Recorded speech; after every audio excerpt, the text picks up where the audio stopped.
When you hear the word extinction, I'm sure the first thing you think of is dinosaurs. And yes, dinosaurs are in fact extinct, but let me add to that list. The northern white rhinoceros, the Caribbean monk seal, the Tasmanian tiger, and the Javan tiger. These species are just few of many that have felt the brutal impact of life on Earth. According to Ariane Harrison, coordinator of the Masters in Science and Architecture at Pratt Institute and strong environmental activist, of the 1.9 million species that have been identified on our planet, 1 million are under threat of extinction.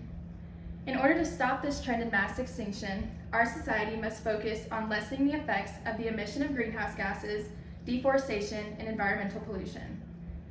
Humans depend on healthy ecosystems to purify our environment.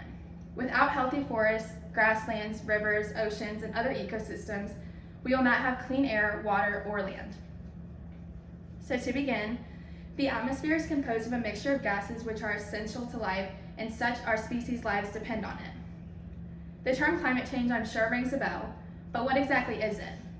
As stated by Felix Osarka, a PhD environmental scientist from the University of Ghana and experienced research fellow, the current climate change is a result of human activities leading to a buildup of greenhouse gases in the atmosphere.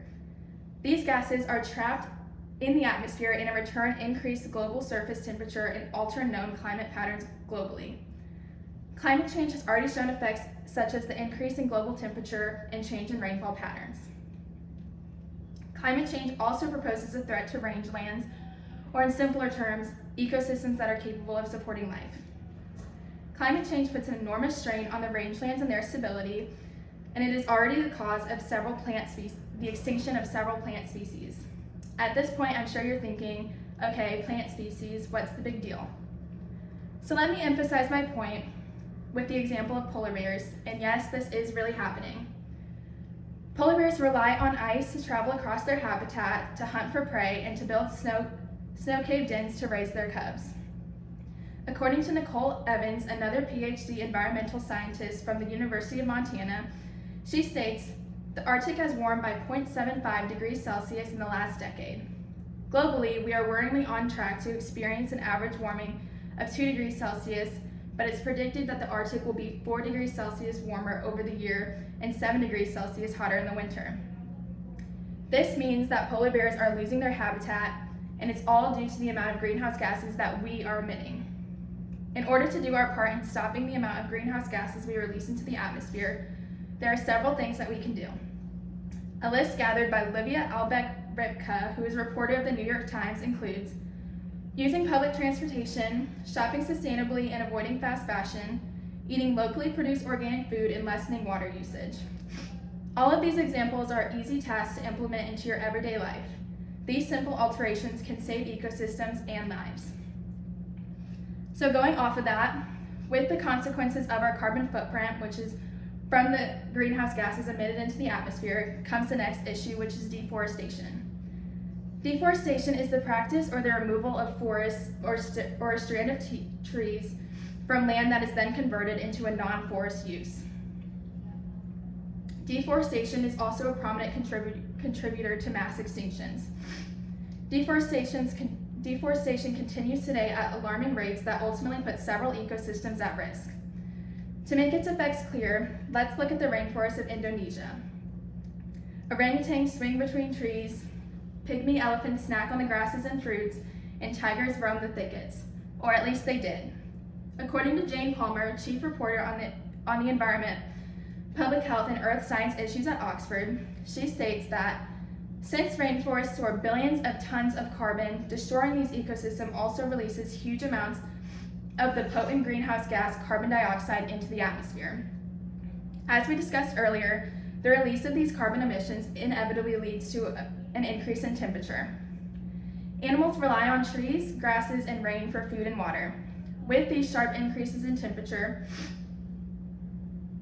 trees will die, grasses will wilt, and bodies of water will become nothing but dirt. With no resources, how is it possible for a species to survive? Speaking in terms of longevity, it's not. It is crucial to understand that tearing down a forest to add onto urban areas also tears down the home of plant and animal life. Sarah Slovakia, co-founder of Green Tumble, a blog created in order to raise awareness about various environmental issues and challenges, generated a list of things that we can do in order to lessen the effects of deforestation surrounding us. Plant a tree, use less paper, recycle, raise awareness, and many more that I have listed on this slide.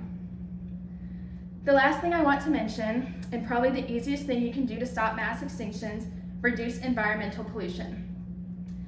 Polluting Earth can include vehicle emissions, fuel oils and natural gas to heat homes, byproducts of manufacturing and power generation, and fumes from chemical production.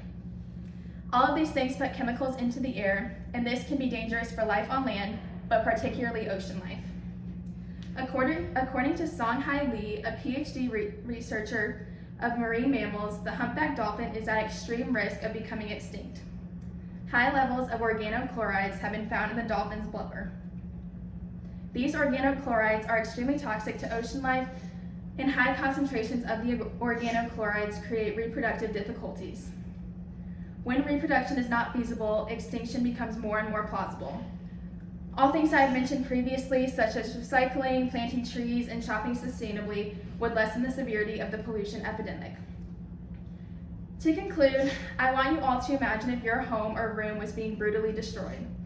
I want you to imagine having chemicals embedded in your skin. It doesn't sound so pleasant, right?